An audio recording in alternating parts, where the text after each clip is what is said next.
नमस्कार दर्शक बंधु जय जगन्नाथ मु दिव्य आपण मानक स्वागत जनाऊँगी आज आउ एक गुरुत्वपूर्ण खबर को। दर्शक बंधु देश तथा राज्यर समस्त सरकारी कर्मचारी मानकर ग्राच्युटी को नहीं एक बड़ अपडेट आसी जाइछि। तेरे सरकार एनपीएस पेंशन योजना रे जो सरकारी कर्मचारी एवं पेंशन भोगी माने उपकृत होउचंती तेबे सेमानकर ग्राच्युटी को नहीं एक बड़ अपडेट आज आसी जाइछि। तेबे सारा देशर सरकारी कर्मचारी मानक पई एई खबरटी अत्यंत गुरुत्वपूर्ण अटे। तेबे देखंतु कर्मचारी मानक पई सरकारंकर जरूरी सूचना चाकरी छाड़िया पर ग्राच्युटी केबे पाइबे काहाकू मिलिबनी फायदा जानतु आसिला नुआ अपडेट। जदि आपण एनपीएस बा जातीय पेंशन व्यवस्था अधीन रे चाकरी करूचंती तेबे एही खबर आपणक पई आपण केबे भाबिचंती जे चाकरी छाड़िया पर ग्राच्युटी पाइबे कि नहीं। किछि समय धरी एही प्रसंग रे अनेक प्रश्न उठा जाउची तेबे ग्राच्युटी केबे मिलिबो केउ परिस्थिति रे एहा मिले नहीं।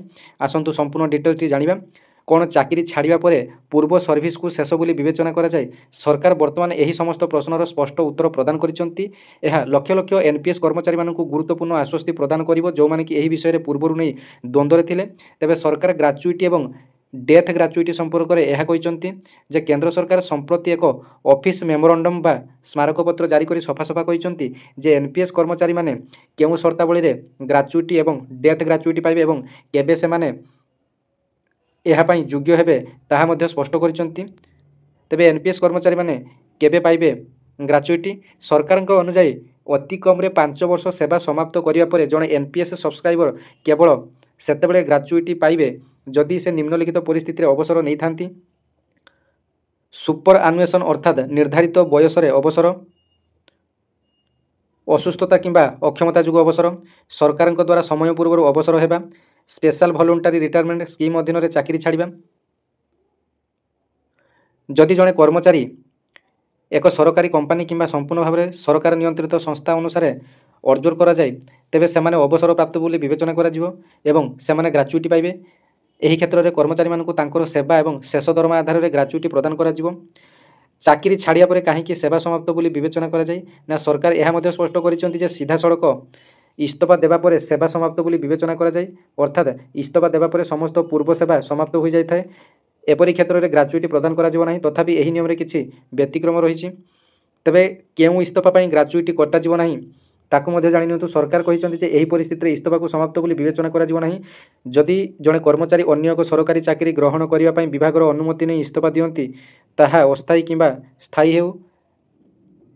जदि रिजाइनेशन रूल 32 अनुसार इस्तफा दिया जाइछि अर्थात कर्मचारी मानकु एक सरकारी कंपनी बोर्ड किंबा सरकार नियंत्रित प्रतिष्ठान रे ऑब्जर्व करा जाउछि।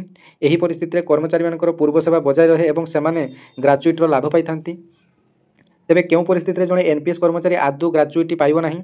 सरकार स्पष्ट भाव में कहते जे जदि जणे कर्मचारी इस्तफा दियंती एवं एही इस्तफा उपरोक्त व्यतिक्रम मध्य आसुना, जदि इस्तफा एक वैषयिक इस्तफा नुहे किंबा जदि कोनोसी कर्मचारी मानकु ऑब्जर्व करा जाउ नाही तेबे सेमानकर पूर्व सेवा समाप्त बोली विवेचना करा जिवो एवं सेमाने 5 वर्ष चाकरी पूर्ण करि सारथिले मध्य कोनोसी ग्राच्युटी पाइबे नाही। तेबे सरल भाषा रे बुझिया पई गले अवसर ग्रहण पर ग्राच्युटी दिया जिवो।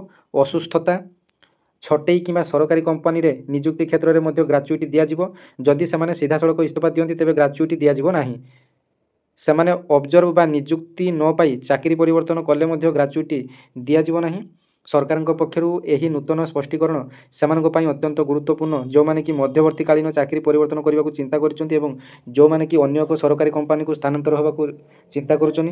तेबे एटा थिला आपन मानक पई संपूर्ण अपडेट। वीडियोटी जदि भल लागे तो गोटे लाइक करी अन्य मानक शेयर करिवे चैनल को सब्सक्राइब कर देबे एवं जो माने कि ओपीएस संपर्क में अवगत नाहंती तेबे आगामी 25 तारिख दिन हमर दिल्ली ठारे एक बृहत समावेश हेबाक जाउची जे ओल्ड पेंशन लागू करा जाउ बोली